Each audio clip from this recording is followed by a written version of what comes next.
Hello बच्चों, मैं हूं आपका पार्थ सर। कंप्लीट बायोलॉजी या बायोलॉजी से संबंधित किसी भी डाउट के लिए आज ही डाउनलोड करें डाउटनट ऐप। हेलो जी, नमस्कार, गुड इवनिंग। स्वागत है बच्चों आप सभी का डाउटनट लाइव पर। बेटा जी बात कर रहे हैं पुष्पीय पादपों में लैंगिक जनन की, जिसमें हम लोगों ने नर जनन अंग पढ़ लिया था, मादा जनन अंग पढ़ लिया था, परागण पढ़ रहे थे। आइए बेटा जी बात कर रहे हैं किसकी, क्या पढ़ रहे थे हम? पुष्पीय पादपों में लैंगिक प्रजनन में आज हम देखने वाले थे पुष्प में क्या परागण देखने वाले हैं। परागण मैंने आपको कल कुछ बताया था, 3 प्रकार का था। स्वपरागण या स्वयुग्मन, ठीक है, सजात पुष्पी परागण और परनिषेचन या परपरागण। 3 प्रकार बता दिए थे, मीनिंग बता दिया था, है ना। और सजात पुष्पी परागण बता दिया था कि आनुवांशिक रूप से देखे तो कैसा है, स्वपरागण है या स्वयुग्मन है।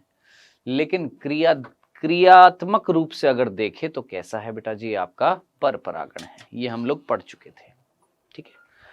अब स्वपरागण जो था वो भी मैंने आपको बता दिया था, पढ़ लिया था स्वपरागण। स्वयुग्मन हमने पढ़ लिया था, 2 प्रकार के पुष्प हमने देख लिए थे, उन्मील परागणी और अनुन्मील्य। एक खिले हुए थे, ओपन थे, ठीक है, और एक बंद थे, क्लोज्ड थे। अनुन्मील्य कैसे थे बेटा जी, आपके याद करिए, बंद थे, जिसमें 100% क्या होएगा, स्वयुग्मन होएगा। उन्मील परागणी में हो सकता है हो भी जाए, हो सकता है नहीं भी हो, दोनों परिस्थिति है किसमें, उन्मील परागणी में, कैज्मोकेमस में। ये हम लोगों ने कल देख लिया था, बात कर ली थी, ठीक है। टेस्ट में कहां तक आएगा, टेस्ट में आज तक या कल तक जो पढ़ाऊंगा तब तक आएगा, ठीक है, याद रखना। चलिए अब इसके बाद सजात पुष्पी परागण हमने कल देख लिया था। अब इसके बाद बात कर रहे हैं क्या, परनिषेचन। किसकी बात कर रहे हैं, परनिषेचन यानी परपरागण। मैंने आपको ऑलरेडी बता दिया था कि परपरागण कराने के लिए किसकी जरूरत पड़ेगी, आपको कर्मक की जरूरत पड़ेगी, है ना। और वो कर्मक आपके क्या हो सकते हैं, 2 प्रकार के हैं, या तो अजैविक हैं, या तो वायु या जल, या जैविक हैं यानी कौन, प्राणी। ये भी अधिकतर में, ये भी मैंने आपको बता दिया था, ठीक है।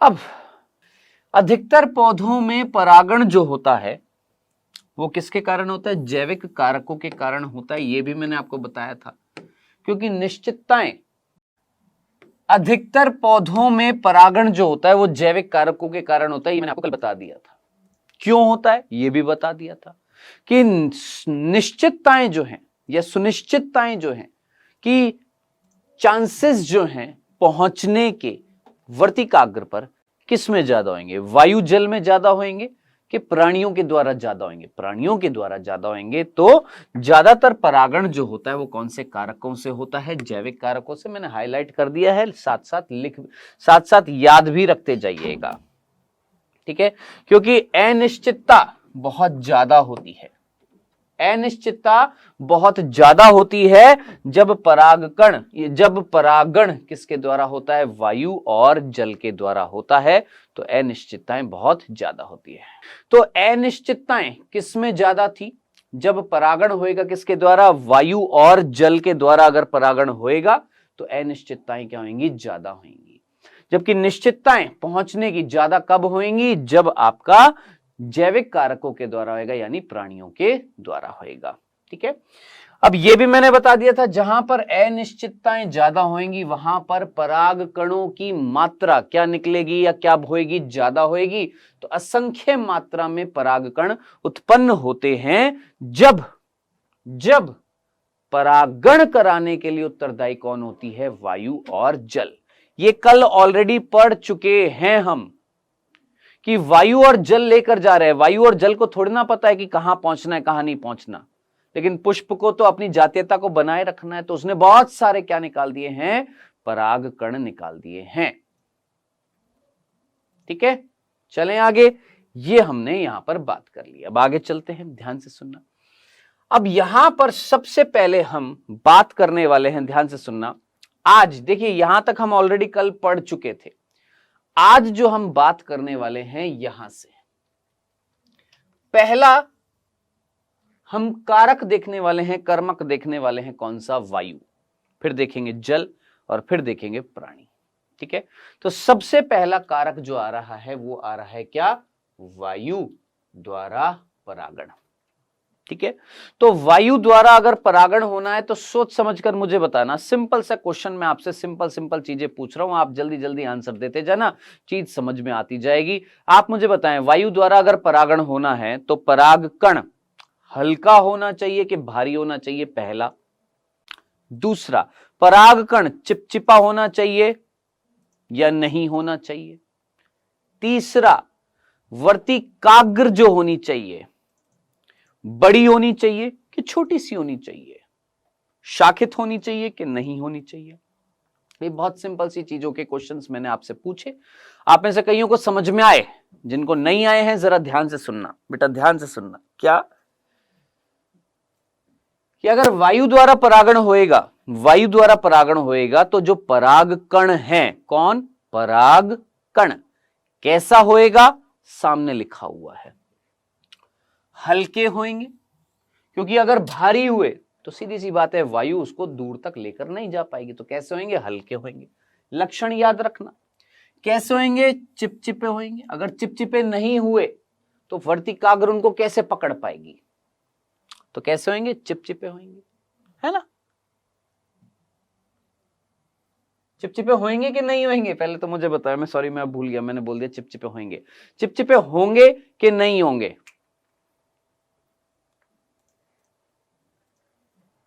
होंगे कि नहीं होंगे। देखिए चिपचिपे नहीं होंगे, मैंने बोल दिया चिपचिपे होंगे, सॉरी चिपचिपे नहीं होंगे। क्यों नहीं होंगे, क्योंकि अगर चिपचिपे हुए तो वो तो हर चीज से चिपकते रहेंगे। समझ में आया, हर चीज से चिपकते जाएंगे, पता ही नहीं लगेगा कहां पहुंचना है कहां नहीं पहुंचना है। वायु अगर लेकर जा रही है, बीच में कोई भी अवरोधक आया उससे चिपक जाएंगे, है ना। तो चिपचिपे नहीं होंगे, है ना। और चिपचिपे अगर हुए तो सीधी सी बात है हवा लेकर ही नहीं जा पाएगी भैया।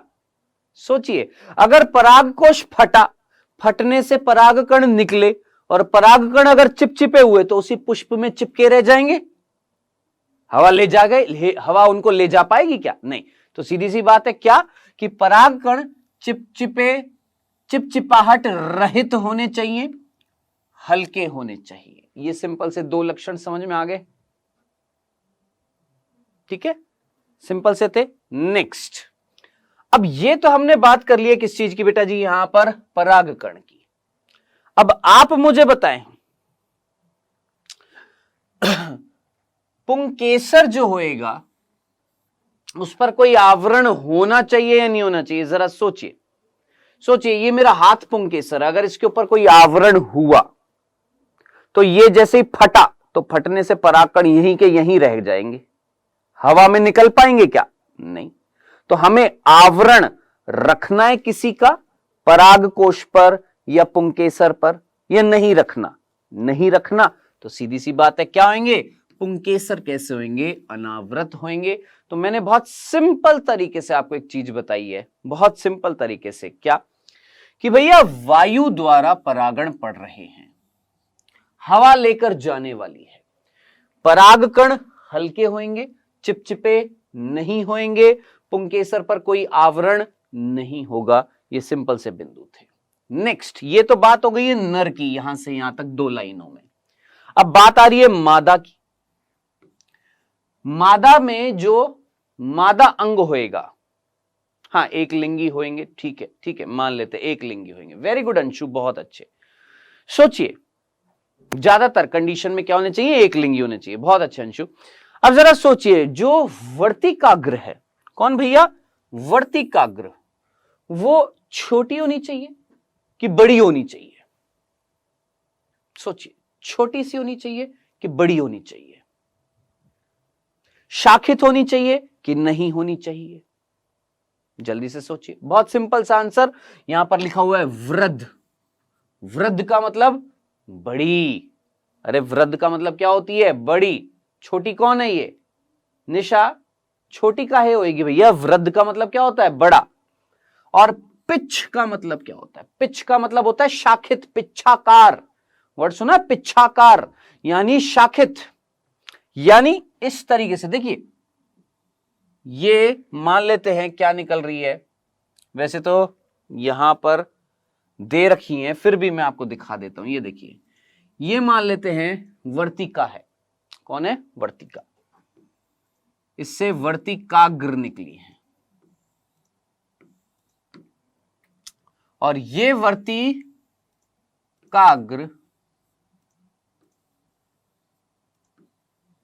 ये है वर्तिकाग्र, और ये सारी जो है ये वर्तिका है, और ये सारी वर्तिका मिलकर एक वर्तिका बना रही है। जिनको नहीं आया देखिएगा, ध्यान से देखना, ये एक वर्तिका शाखित हो गई। ये भी वर्तिका, ये भी वर्तिका, ये भी वर्तिका, ये भी वर्तिका, ये भी वर्तिका, मिलकर एक वर्तिका, और ये क्या है? वर्तिकाग्र है। ठीक है, अब जरा सोचिए, अगर एक होती, सिंपल, अगर एक होती तो यहां पर ज्यादा से ज्यादा 2, 3, 4, 5, मैक्सिमम हम देख रहे हैं क्या, 5 परागकण आकर चिपके, है ना? 5 परागकण आकर चिपके। लेकिन जरा सोचिए इस परिस्थिति में 5 यहां, 5 यहां, 5 यहां, 5 यहां, 5 यहां, चांसेस ज्यादा हो जाएंगे ना। तो कैसी होनी चाहिए वर्तिकाग्र? कैसी होनी चाहिए? बहुत सारी, यानी शाखित होनी चाहिए, पिच्छाकार होनी चाहिए, शाखित होनी चाहिए, पहली चीज। ठीक है, दूसरा, बड़ी होनी चाहिए। अब जरा सोचिए, छोटी होएगी तो एक परागकण उड़ता हुआ आ रहा था और टकराते ही खिसकते ही गिर गया, क्योंकि चिपचिपा तो था नहीं। तो दूसरी चीज क्या, एक तो चिपचिपी होनी चाहिए और बड़ी होनी चाहिए, ताकि ज्यादा क्षेत्रफल हो, ताकि वो परागकण आए हवा के साथ, थोड़ा सा खिसक भी जाए तो यहां से खिसकते हुए यहां तक पहुंचे, बस। अब जरा सोचिए, यहां पर आता, खिसकते यहां गिर जाता, तो नहीं हो पाता ना परागकण। तो हमने सिंपल सी बात बोली क्या, कि भैया वर्तिकाग्र कैसी होनी चाहिए? भैया बड़ी होनी चाहिए, वृद्ध होनी चाहिए, और पिच्छाकार होनी चाहिए, यानी शाखित होनी चाहिए। क्या ये सिंपल सी चीज समझ में आई है? और एक और चीज भी लिख लीजिएगा, यहां पर लिखी हुई नहीं है, क्या, चिपचिपी भी होनी चाहिए। ये भी जरूर याद रख लेना। अच्छा याद दिलाया आपने। कैसी होनी चाहिए? चिपचिपी होनी चाहिए, बिल्कुल चिपचिपी होनी। देखिए, परागकण चिपचिपा नहीं है, लेकिन वर्तिकाग्र तो चिपचिपी है ना। जरा सोचिए, परागकण आ रहे हैं हवा के साथ, और यहां पर कोई चिपचिपापन मिलेगा तो चिपक जाएंगे। हाँ जी, इनके पुष्प रंगहीन होते हैं या रंगीन होते हैं? बेटा वैसे तो यहां पर नहीं लिखा हुआ हमारी एनसीईआरटी में, लेकिन आपको इतना तो समझ में आता होगा कि देखिए, वायु लेकर आ रही है, और वायु जो है उसको थोड़ी ना पता है कि कहां पर आकर्षित होकर, कि पुष्प जो है कौन सा कलरफुल है, कौन सा रंगीन है, कौन सा रंगहीन है, किसके पास लेकर जाना है वायु को, ऐसा नहीं है ना। तो पुष्प जो है वो रंगहीन होंगे, क्योंकि रंग उत्पन्न करने में ऊर्जा खर्च होती है। अब जरा सोचिए, एक पुष्प जिसको रंग उत्पन्न करने में ऊर्जा खर्च होएगी, तो सोचिए वायु द्वारा परागण हो रहा है, तो क्यों वो अपनी ऊर्जा को वेस्ट करेगा, है ना। तो आपको इतना तो समझ में आ ही गया होगा कि रंगीन पुष्प कौन सी परिस्थिति में होंगे, जब किसी चीज को आकर्षित करना होगा। और किसको आकर्षित करते हैं? कीटों को। तो जब कीटों के द्वारा या जंतुओं के द्वारा जब परागण होएगा, तो पुष्प जो होंगे वो कैसे होंगे? रंगीन होंगे। हाँ जी, वायु परागित पुष्प में, ये लाइन जरूर याद रखना, ये लाइन से क्वेश्चन उठा है। ठीक है, वायु परागित पुष्प में एक अंडाशय में केवल एक बीजांड होता है। समझ में आया क्या बोला? याद आ रहा है आपको? वर्तिकाग्र, वर्तिका, अंडाशय, अंडाशय के अंदर बीजांड होता था, याद आ रहा है? बीजांड अंडाशय के अंदर एक भी हो सकता है, बहुत सारे भी हो सकते हैं। आपने इस लाइन को नहीं भूलना है, क्योंकि इससे क्वेश्चन उठा है, नीट में आया है। क्या? कि वायु परागित पुष्प जो होते हैं उसमें अंडाशय जो होता है उसमें बीजांड एक होता है कि दो होता है कि तीन होते हैं कि बहुत सारे होते हैं। हमें सीधा सीधा एनसीईआरटी की लाइन को याद रखना है। क्या? अकेला बीजांड होता है किसमें? वायु परागित पुष्प में। ठीक है, अब आप बोलेंगे ऐसा क्यों होता है? देखिए, चांसेस कम है वायु परागण से होने के, तो ज्यादा बीजांड बनाकर, ऊर्जा को खर्च करके ज्यादा बीजांड बना दिए, बहुत सारे बीजांड बना दिए, क्या फायदा होएगा? चांसेस कम है, तो एक ही बनाओ। अगर एक ही परागण आया तो चांसेस हैं किस चीज के? फर्टिलाइजेशन के। ठीक है, तो ये सिंपल सी चीज याद रखना, क्या वायु परागण अगर होता है तो अंडाशय में एक बीजांड मिलेगा, और क्या? पुष्पों की संख्या क्या होगी? बहुत ज्यादा होगी। यानी सुनना, ध्यान से सुनना, मैं एक पेड़ हूं, इस पेड़ पर ये एक शाखा है, मेरा हाथ एक शाखा है। ठीक है, मैं एक पेड़ हूं, इसमें ये एक शाखा है, इस शाखा पर लगे हुए हैं पुष्प, एक पुष्प लगा हुआ है, और इस शाखा पर लगे हुए हैं बहुत सारी मात्रा में पुष्प लगे हुए, बहुत सारी। ठीक है, अब यहां पर एक पुष्प था इस शाखा पर, और इस शाखा पर बहुत सारे हैं। ये एक पेड़ है,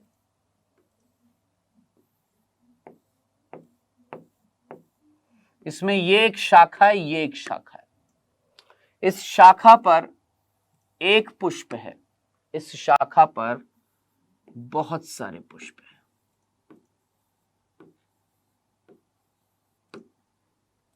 ठीक है, बहुत सारे हैं, ये लो, असंख्य मात्रा में मिल रहे हैं। असंख्य मतलब जिनकी हम संख्या भी नहीं गिन पा रहे हैं, इतने ज्यादा पुष्प मिल रहे हैं। ठीक है, दो परिस्थितियां दिख रही। अब जरा सोचिए, इस पुष्प के अंदर वर्तिकाग्र है, अंडाशय है, और अंडाशय में मैं मान लेते हैं 7, 8, 15, 20 बीजांड है, 15-20 बीजांड है। ठीक है, अब आप मुझे बताएं, यहां पर अंडाशय में केवल एक बीजांड है। ठीक, अब आप मुझे बताएं, वायु परागण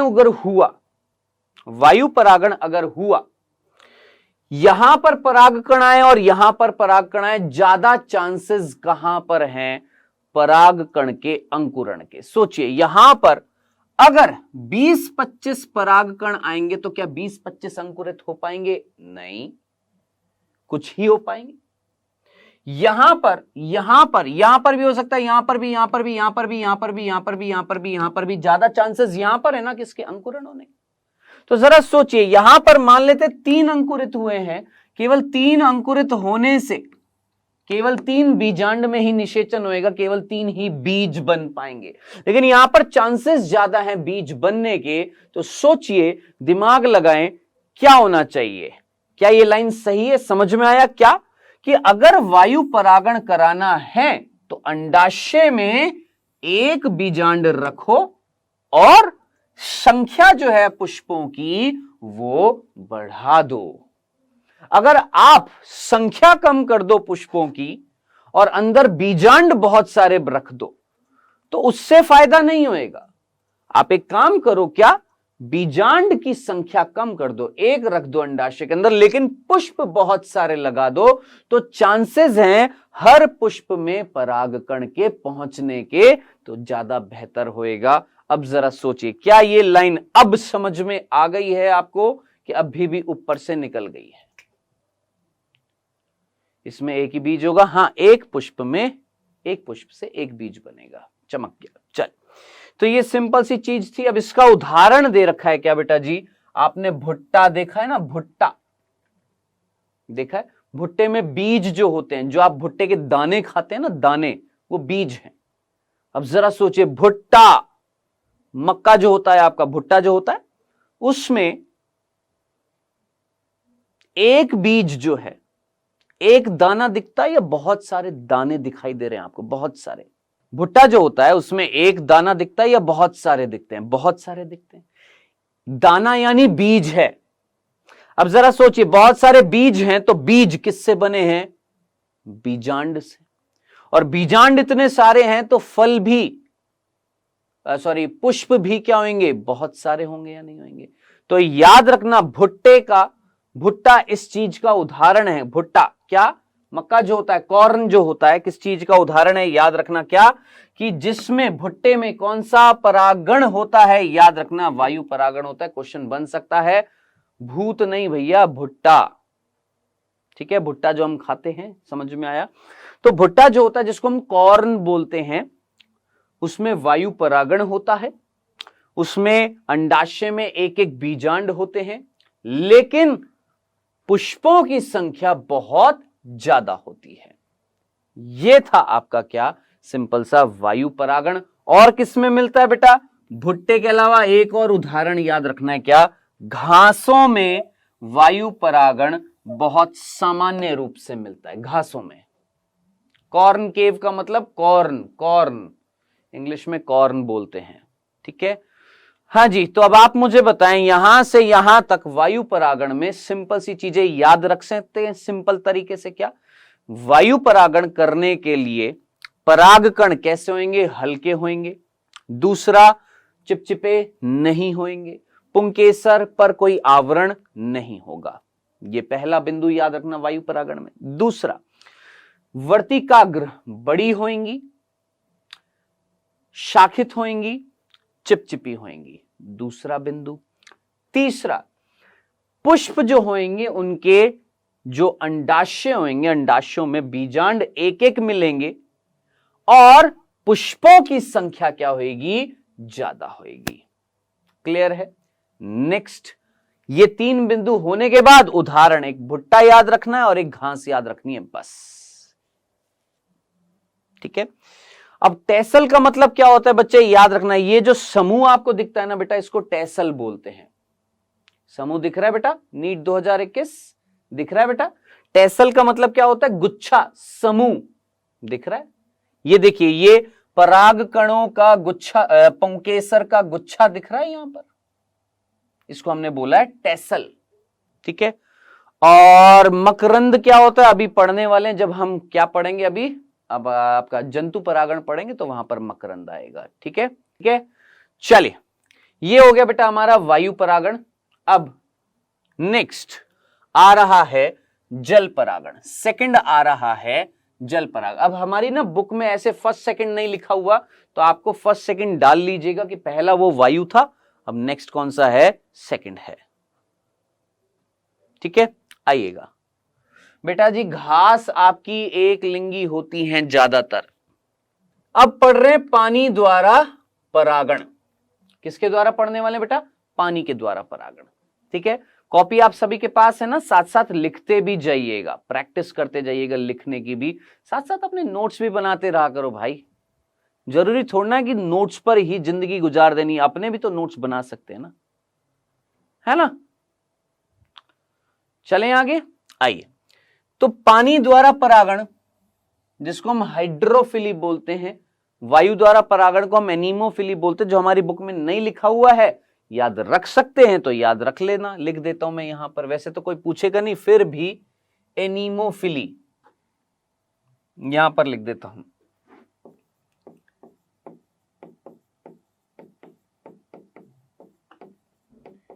एनीमोफिली बोलते हैं वायु द्वारा परागण को, और जल द्वारा परागण को बोलते हैं हाइड्रोफिली।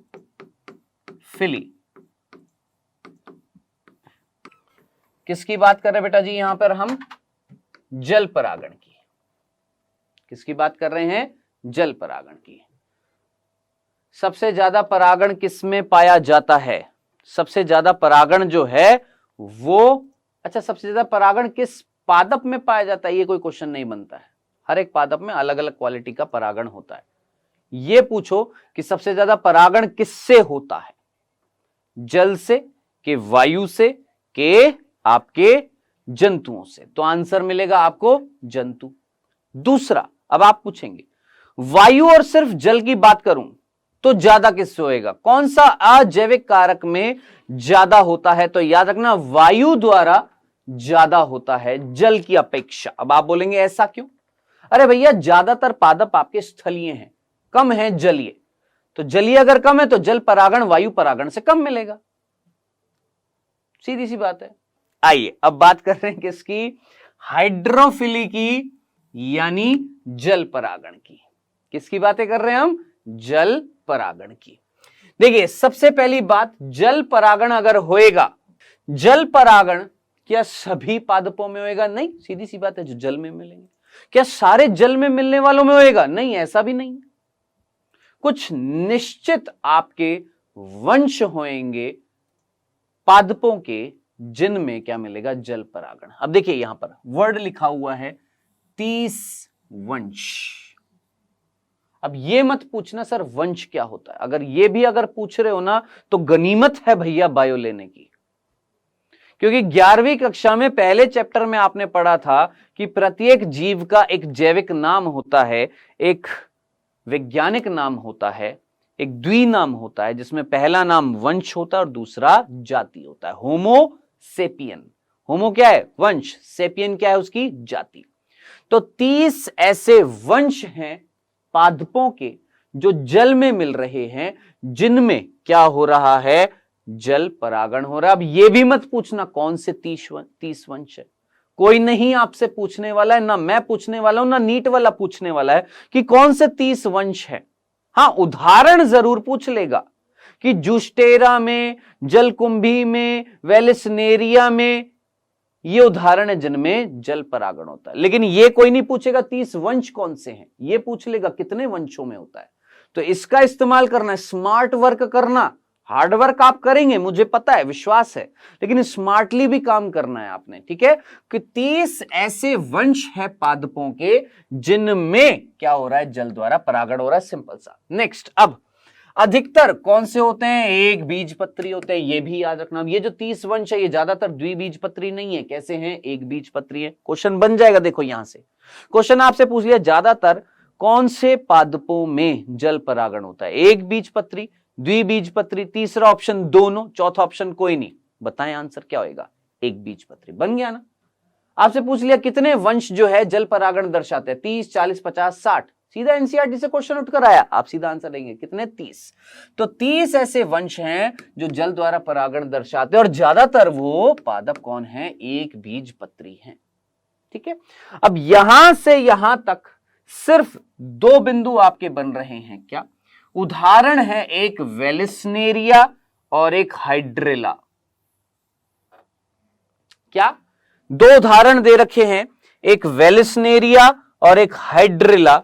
ये 2 ऐसे पादप जो, याद रखना, मैं इसको हाईलाइट करना भूल गया, ताजे पानी में यानी साफ पानी में यानी अलवणीय जल में। कौन से जल में बेटा जी? अलवणीय जल में मिलते हैं। हां जी, तो यहां से यहां तक जो क्वेश्चन बन रहा है, यहां से यहां तक जो जल परागण में जो क्वेश्चन बन रहा है वो केवल इतना सा कि जल परागण 30 वंशों में मिलता है, ज्यादातर एक बीजपत्री पादपों में मिलता है। किसमें मिल रहा है? पहला उदाहरण वेलिसनेरिया, दूसरा हाइड्रेला, जो ताजे पानी में मिल रहे हैं। ताजे पानी का मतलब याद रखना, जिसमें लवणों की मात्रा बहुत कम होगी, यानी कैसे होंगे? अलवणीय जल होएगा। कैसा जल होएगा? अलवणीय जल। कि वेलिसनेरिया में जल परागण होता है, हाइड्रेला में जल परागण होता है। किसमें मिल रहे हैं? ताजे पानी में मिल रहे हैं, एक बीजपत्री पादप हैं। 30 वंशों में क्या होता है? परागण होता है जलीय। अब आपसे क्वेश्चन है ना, देखिए पलटकर क्या क्वेश्चन पूछा जाएगा।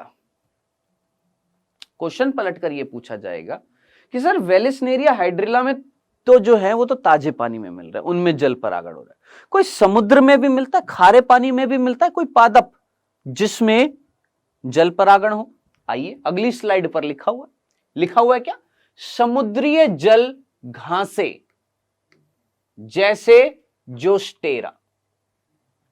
बिल्कुल क्रम वाइज चीजें दे रखी हैं आपके यहां पर एनसीईआरटी में साफ साफ। क्या कि देखो पानी द्वारा परागण, इसको ना एक उसमें क्रम में याद करो, जैसे जैसे मैं बोलता जाऊं खुद रिवाइज करो, याद करो। क्या कि जल द्वारा परागण हाइड्रोफिली किसमें मिल रहा है? 30 वंशों में मिल रहा है। ज्यादातर कौन? एक बीजपत्री, जैसे वेलिसनेरिया और हाइड्रेला, जो किसमें मिल रहे हैं? अलवणीय जल में, साफ पानी में, ताजे पानी में। जबकि खारे पानी में किसमें मिल रहा था? आपके जोस्टेरा में। जोस्टेरा क्या है? एक घास है जो समुद्र में मिल रही थी, खारे पानी में मिल रही थी। बस ये था यहां से यहां तक जो क्वेश्चन बन रहा है, मैंने आपको बता दिया। अब आगे चलते हैं, चलें आगे। कंफ्यूजन तो नहीं है? अब इधर देखिएगा, एक और लाइन यहां पर देखिए। अधिकांश जलीय पौधे जैसे वाटर हाइसिंथ, वाटर लिली, जिसको हम क्या बोलते हैं? मुकुदनी बोलते हैं, के सतह पर पैदा होते हैं। किस पर पैदा होते हैं? जल की सतह पर पैदा होते हैं। ठीक है, अब ध्यान से सुनना। यहां से यहां तक जो दे रखा है उसको मैं आपको सीधा सीधा बता देता हूं। देखिएगा, इसको भी मैं बता देता हूं। एक मेरे को खाली जगह मिल जाए, रुक जाइए। हाँ, ये खाली जगह मिल गई है। देखिए, ये मान लेते हैं पानी है, ठीक? ये पानी है, यहां पर भी पानी है।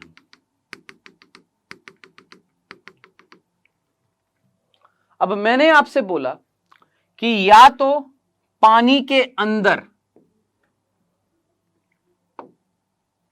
पानी के अंदर परागण हो, अंदर हो, अंदर, या पानी की सतह पर परागण हो।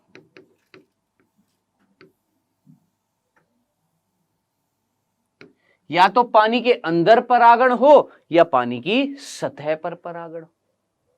ठीक है, अगर पानी के अंदर होएगा तो उसे हम बोलेंगे अधि जल परागण, और पानी की सतह पर होएगा तो उसे हम बोलेंगे अधो जल परागण।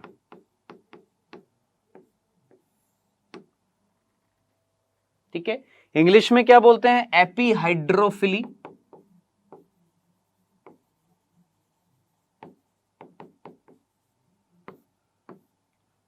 इसको बोलते हैं हाइपोहाइड्रोफिली।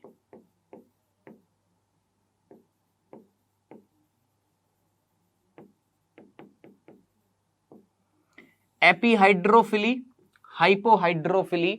याद रखना, अगर पानी के अंदर परागण होएगा, यानी पानी की धारा के साथ साथ अंदर ही अंदर कौन बह रहे हैं? पानी के अंदर बह रहे हैं कौन? परागकण वर्तिकाग्र पर पहुंच रहे हैं, तो वो क्या कहलाएगा? अधिजल परागण। और अगर पानी की सतह पर होएगा तो वो क्या कहलाएगा? अधोजल परागण। अब इसका उदाहरण जरा ध्यान से सुनना। ये किस में मिलता है और ये किस में मिलता है? तो आपके सामने एक लाइन लिखी हुई है, समुद्री घास। कौन सी? सी ग्रासेस, समुद्री घासें जो होती हैं।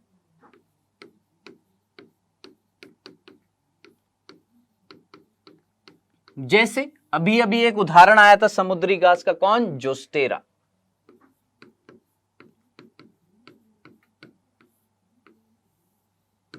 उसके अंदर होता है क्या? अधिजल परागण। मेरे ख्याल से आप में से किसी बच्चे ने आंसर भी दे दिया है। Very good Arpita. अर्पिता, अच्छे तो आंसर दे रहे हो, फिर ऐसे अजीब से क्वेश्चन क्यों पूछ लेते हो कई बार, हैं? हाँ जी, जोस्टेरा में क्या मिलेगी? हाइपोहाइड्रोफिली, यानी अधिजल परागण, यानी पानी के अंदर। ठीक है, ठीक है।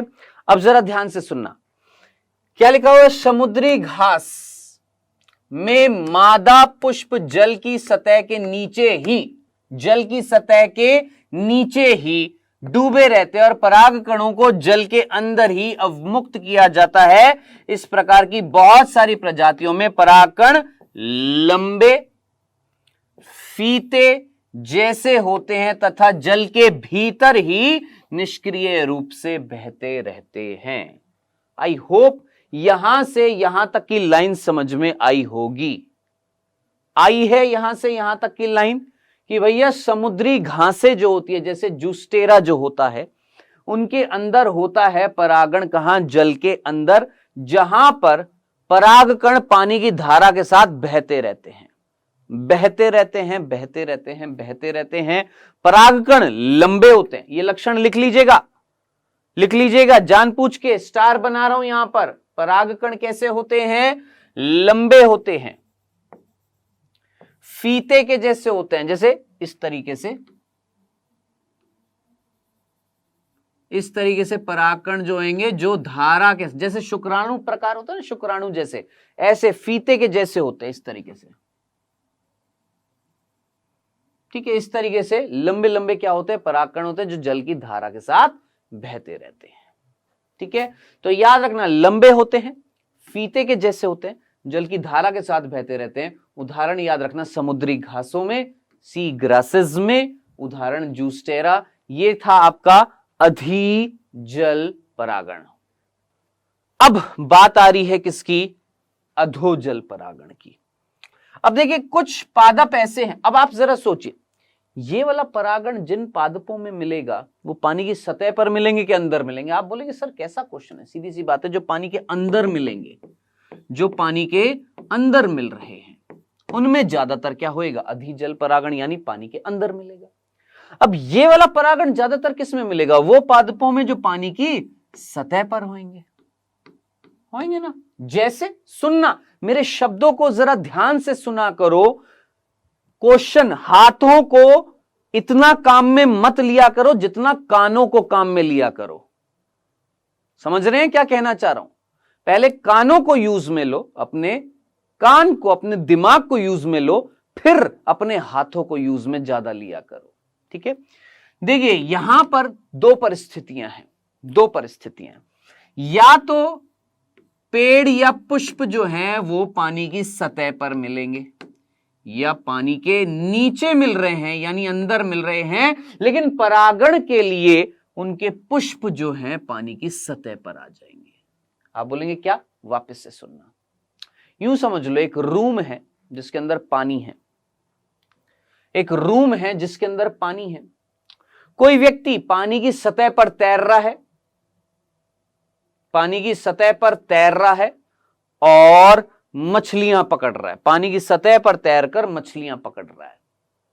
और एक व्यक्ति जो पानी के अंदर रहता है, लेकिन जब मछलियां पकड़नी है तो सतह पर आ जाता है। तो दो परिस्थितियां पैदा हो रही है। उसी प्रकार यहां पर सोचो, ये वाला परागण ऐसे पादपों में मिलेगा जो या तो पानी की सतह पर मिलेंगे, वहीं के वहीं परागकण निकाल देंगे, परागकण पानी की सतह से होते हुए परागण कर देगा। दूसरी परिस्थिति क्या? कि पादप जो है वो पानी के अंदर मिल रहा है, लेकिन परागण करने के लिए उसके पुष्प जो हैं वो पानी की सतह पर आ रहे हैं। अधोजल परागण में दो परिस्थितियां थी। पानी की सतह पर मिल रहे हैं, पानी की सतह पर मिल रहे हैं, और यहीं के यहीं क्या हो गया है? परागण हो गया। या पानी के अंदर मिल रहे हैं, परागण करने के लिए पुष्प कहां आ रहे हैं? सतह पर आ रहे हैं। अब ये वाली परिस्थिति जो है पानी की सतह पर, ये किस में मिल रही है? यहां पर वाटर हाइसिंथ, वाटर लिली कहां पर पैदा हो रहे हैं? सतह पर पैदा हो रहे हैं।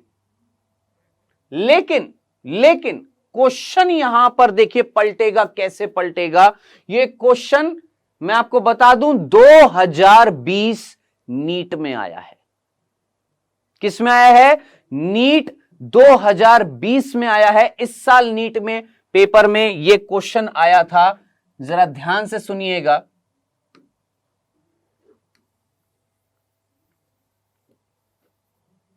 कैसे क्वेश्चन ये आया था, ध्यान से सुनना।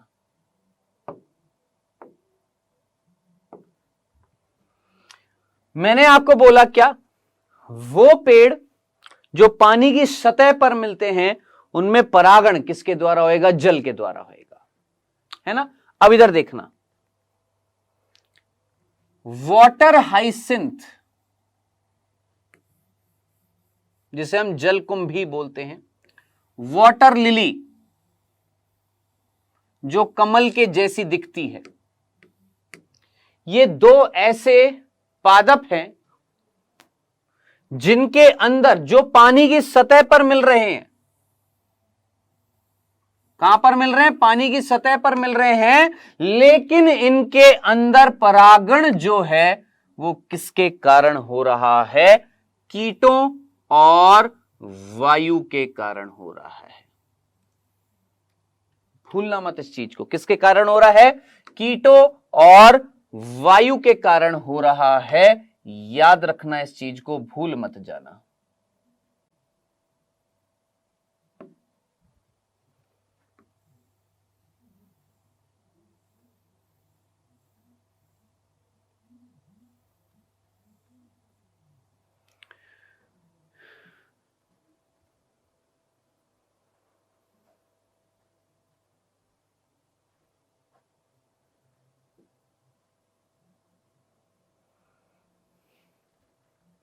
ठीक है, समझ में आया?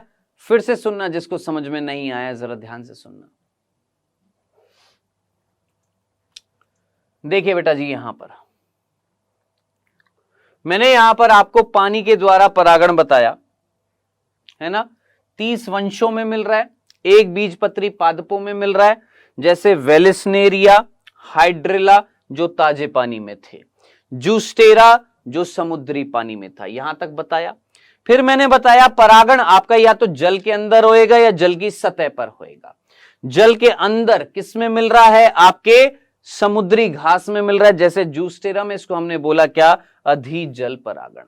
अब पानी की सतह पर होएगा, उसे हम क्या बोलेंगे? अधोजल परागण। इसमें मैंने बोला दो परिस्थितियां हैं, या तो पानी की सतह पर ही मिलेगा, कौन? पुष्प या पादप पानी की सतह पर मिलेगा, या पानी के अंदर मिलेगा, है ना। अब इसका उदाहरण क्या था? जब पानी की सतह पर मिलता है तो कई बच्चे यहां पर है ना कंफ्यूज हो जाते हैं। किस चीज में? ध्यान से सुनना। कई बच्चे इस लाइन से कंफ्यूज हो जाते हैं, क्या कि सर यहां पर लिखा हुआ है वाटर हाइसिंथ और वाटर लिली पानी की सतह पर पैदा होते हैं। इट मींस ये जो परिस्थिति है, क्या?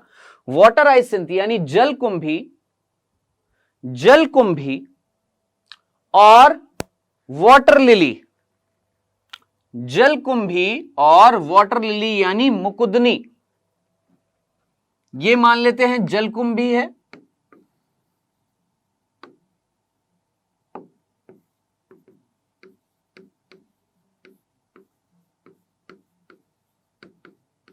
ये कौन है? जलकुंभी है, और ये मुकुदनी है,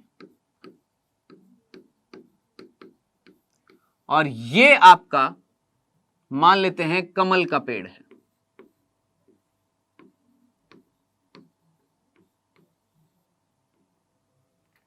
ठीक है, एक कमल का पेड़ है, एक आपका वाटर लिली है जो कमल के जैसा दिखता है, मुकुदनी, और एक है जलकुंभी।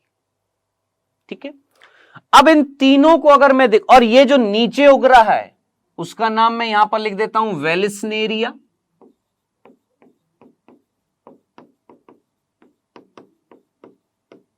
वेलिस्नेरिया हाइड्रिला, वेलिस्नेरिया और हाइड्रिला। तो हम यहां पर बात कर रहे थे किसकी? अधोजल परागण की, जिसमें परागण होएगा जल की सतह पर। अब परिस्थितियां दो पैदा हो रही है यहां पर, या तो वो पादप जल की सतह पर ही हो, वहीं के वहीं परागकण निकाल दे, परागण हो जाए, या पादप जो है वो पानी के अंदर हो, पानी के अंदर हो। अब अगर पानी के अंदर होएगा तो आप तो बोल रहे हैं सर सतह पर कैसे आएगा? तो वो पादप से एक डंठल निकलेगा, एक डंडी निकलेगी जो पुष्प को सतह पर लेकर आएगी। क्या निकलेगी? एक डंडी निकलेगी जो पुष्प को कहां लेकर आएगी? सतह पर लेकर आएगी, और सतह पर वो लेकर आएगी किसको? पुष्प को।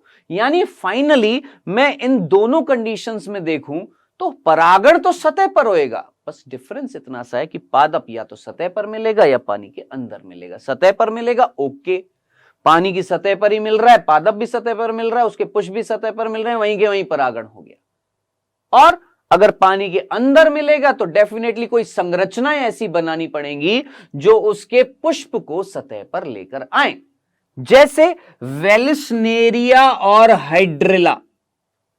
वेलिस्नेरिया, स्पेशली कौन? वेलिस्नेरिया, का डायग्राम है ये, जिसमें ये एक डंठल सा दिखाई दे रहा होगा, अपनी बुक्स में भी देख लीजिएगा, जिसमें मादा पुष्प ऊपर की तरफ आ रही है और नर जो होते हैं उसके पुष्प के पुंकेसर छोड़ दिए जाते हैं। पुष्प के पुंकेसर जो हैं वो छोड़ दिए जाते हैं और ये ऊपर की तरफ आते हैं और आकर फट जाते हैं, जिससे पराग कण जल की सतह से होते हुए किस तक पहुंचते हैं, वर्तिकाग्र तक पहुंचते हैं।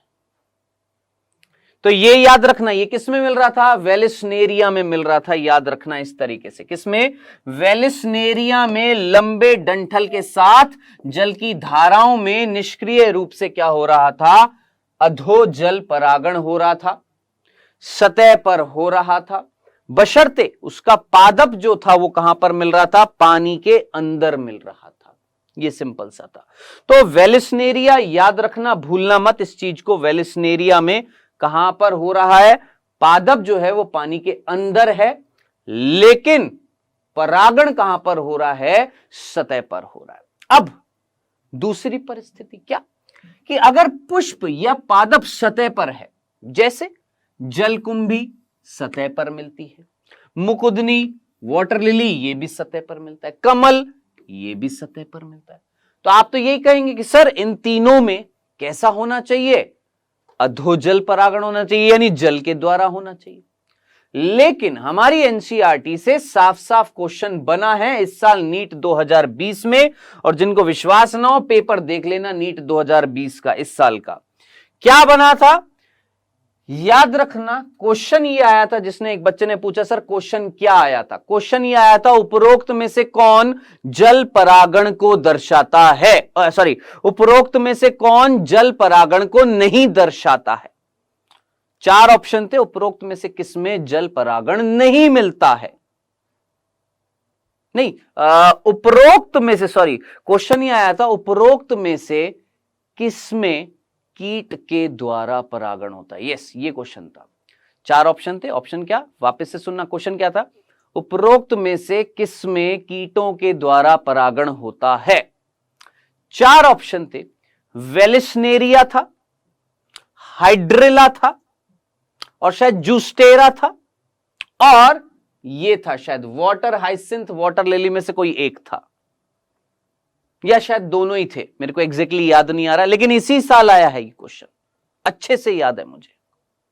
ठीक है, अब जरा सोचिए, आप बोलेंगे सर ये जो पादप है, ये जो प्लांट है जलकुंभी, जिसको हम वाटर हाइसिंथ और वाटर लिली मुकुदनी जो होती है, सर ये तो पानी की सतह पर मिलते हैं, तो हिसाब से तो इनके अंदर क्या होना चाहिए था, जल के द्वारा होना चाहिए था, लेकिन नहीं, इन दोनों में पानी की सतह पर पैदा होता है, लेकिन इन दोनों में कीटों और वायु के द्वारा होता है क्या, परागण। ज्यादातर कीटों के द्वारा होता है, लेकिन हमारी एनसीईआरटी कीट और वायु दोनों बोलती है, तो हमें एनसीईआरटी के अनुसार ही चलना पड़ेगा। क्या, इन दोनों में, याद रखना, किसमें, वाटर हाइसिंथ में यानी जलकुंभी में, और वाटर लिली में यानी मुकुदनी में, किसके द्वारा होता है, कीटों और वायु के द्वारा हो रहा है क्या, परागण। ये था यहां से यहां तक जो मैंने आपको बताया था, जिसमें आपने मेरी खाली है जान। अब बताएं क्या चीज आपको समझ में नहीं आई है। ठीक है, अब एक काम और करूंगा, जब ये चैप्टर खत्म हो जाएगा ना, तो मैं आपको पिछले 10 सालों में इस चैप्टर से जो जो क्वेश्चन आए हैं हमारी नीट में या पीएमटी में या सीपीएमटी या एआईपीएमटी में, जो भी क्वेश्चन आए हैं इस चैप्टर से, है ना, इस चैप्टर से, वो मैं आपके स्क्रीन पर लाकर दिखा दूंगा। फिर देखना आप में से कितने हैं जिनके अंदर दम है क्वेश्चंस के आंसर करने का। ठीक है अभिषेक, चलिए, तो ये था क्या बेटा जी हमारा वेलिस्नेरिया, वाटर लिली, मुकुदनी, ये सारे थे, ये हमने पढ़ लिया क्या, जल परागण। नेक्स्ट है अब बेटा जी, यहां पर हमने जल के द्वारा देख लिया, वायु के द्वारा देख लिया, अब किसके द्वारा देखने वाले हैं भैया, जंतु के द्वारा।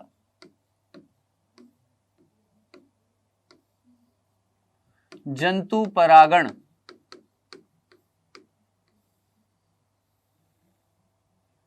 जंतु के द्वारा अगर परागण होएगा, जिसे हम जूफिली बोलते हैं,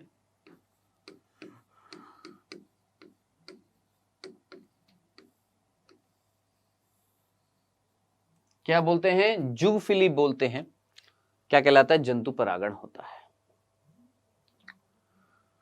अधिकतर पुष्पीय पादपों में परागण जो होता है वो किसके द्वारा होता है? प्राणियों के द्वारा, यानी एनिमल्स के द्वारा, यानी जंतुओं के द्वारा। ये ऑलरेडी मैं आपको पहले बता चुका हूं। अधिकतर पादपों में जैविक कारकों के द्वारा होता है। और जैविक कारक कौन है बेटा जी? यहां पर प्राणी है। मधुमक्खी, भंवरे, तितलियां, चींटियां, शलभ या कीट या पक्षी, गुंजन पक्षी, शंखखोरा, चमगादड़ आदि वो कारक हैं जिनको हमने बोला है ये वो प्राणी हैं, जिनसे क्या हो रहा है?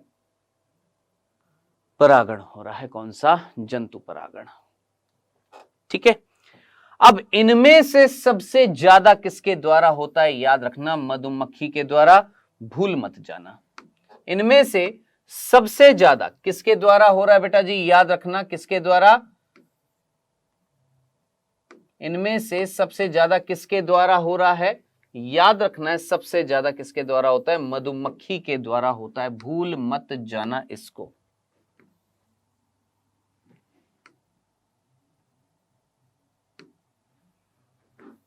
भूल मत जाना, अधिकतर किसके द्वारा होता है? मधुमक्खी के द्वारा होता है। भूल मत जाइएगा। मैक्सिमम किसके द्वारा होता है? मधुमक्खी के द्वारा होता है। देखिए, ये मैंने क्या बोला है? देखिए, हमने बोला ज्यादातर पादपों में जो परागण हो रहा है वो किसके द्वारा हो रहा है? आपके जंतुओं के द्वारा होता है। वो जंतु कौन हो सकते हैं? मधुमक्खी हो सकती है, भंवरा, तितली, बर, चींटियां, शलभ, कीट, पक्षी हो सकते हैं। फिर हमने चमगादड़ भी हो सकते हैं। हमने बात करी अधिकतर किसके द्वारा हो रहा है, तो हमने बोला अधिकतर किसके द्वारा होता है? मधुमक्खी के द्वारा होता है। ये क्वेश्चन बनता है, याद रखना। कौन से जंतु से अधिकतर परागण होता है? तो याद रखना, मधुमक्खी के द्वारा। और किसके द्वारा हो सकता है? किसके द्वारा हो सकता है? याद रखना, वानर गण के प्राणी। वानर गण यानी बंदरों के जैसे प्राणी होते। कौन? लेमूर होते हैं। वृक्षवासी शाखाचारी जो होते हैं उनके द्वारा हो सकता है। अब आप बोलेंगे वृक्षवासी का मतलब? अरे भैया, बंदर जो वृक्षों पर मिल रहे हैं, ठीक है, उनके द्वारा भी हो सकता है। जो शाखाएं खा रहे हैं उनके द्वारा भी हो सकता है। सरीसृपों के द्वारा हो सकता है। कुछ छिपकली हैं जिनके द्वारा हो सकता है, जैसे गीको, जैसे उपवन में मिलने वाली छिपकली, छिपकली, इनके द्वारा क्या हो सकता है बेटा जी? आपका परागण हो सकता है। यस, एंटोमोफिली कहलाता है। एंटीमोफिली नहीं बेटा, महवीश, याद रखना, एंटोमोफिली। ठीक है, सिंपल सा था। देखिए, यहां से यहां जो क्वेश्चन बनेगा मात्र इतना सा, एक दो बनेंगे। यहां से यहां इस पैराग्राफ में जो क्वेश्चन बनेंगे वो मात्र दो बनते हैं। क्या? अधिकतर परागण किसके द्वारा होता है? देखिए, दो अलग अलग तरीके के क्वेश्चन। अधिकतर परागण कौन से कारक के द्वारा होता है? आपके ऑप्शंस में अगर जैविक, अजैविक दोनों कोई नहीं आया तो आप आंसर देंगे जैविक, पहली चीज। दूसरा, अधिकतर परागण किसके द्वारा होता है? वायु, जल, जंतु, कोई नहीं, जंतु। समझ में आया? अधिकतर जंतु परागण किसके द्वारा होता है? ऑप्शन में अगर मधुमक्खी है तो ये लिख देना। ठीक है, तो इस तरीके से क्वेश्चन पलटकर भी बन जाते हैं। ऐसा नहीं कि यूं की यूं लाइन उठकर आ जाएगी, क्वेश्चंस उलट फेर भी तो हो सकते हैं ना। सर, बंदर मींस गिलहरी। बेटा, जो तेरे को समझ में आए ना वो समझ लेना। बंदर अगर तेरे को गिलहरी समझ में आता है, नेक्स्ट। अब यहां पर जिसने भी ये क्वेश्चन पूछा था कि सर वायु के द्वारा, जल के द्वारा जब परागण होता है तो वहां पर पुष्प जो होते हैं वो मकरंदहीन होते हैं और कैसे? आपके रंगहीन होते हैं। ठीक है, अब आगे पढ़ने से पहले मैं आपको जल्दी से एक चीज बता देता हूं, फटाफट, जल्दी से जिसने भी ये क्वेश्चन पूछा था बेटा,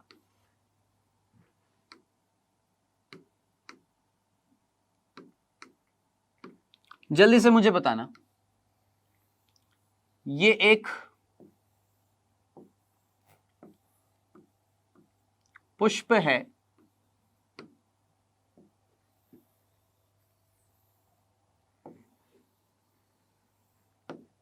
ठीक है, ये इसके दल हैं और यहां पर ना कुछ ग्रंथियां मिलती हैं, ध्यान से देखना, यहां पर